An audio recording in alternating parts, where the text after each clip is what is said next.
pé kò sí Kristẹni tó lè fẹ́ yín. It's even better for you to remain single than you go to that religion. Nítorí àwa tá a bí síbẹ̀ gan-an sá kúrò ńbẹ̀ ni.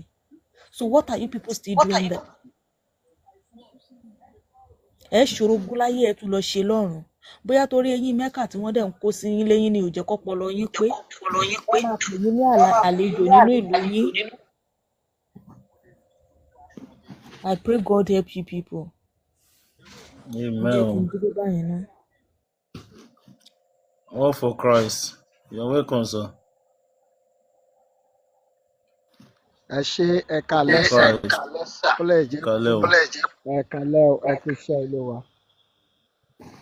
Ó lè jẹ́ pé mo wà nínú church mo kàn join ni I was doing counseling mo ṣẹ̀ jáde mo wà lójú ọ̀nà. Mo fi pé ẹ máa gbọ́ mi dáadáa. Ẹ kú iṣẹ́ Olúwa. God bless you. Ẹlẹ́hàá Jésù. Ẹ kálẹ́ o, ẹ kú iṣẹ́ Olúwa.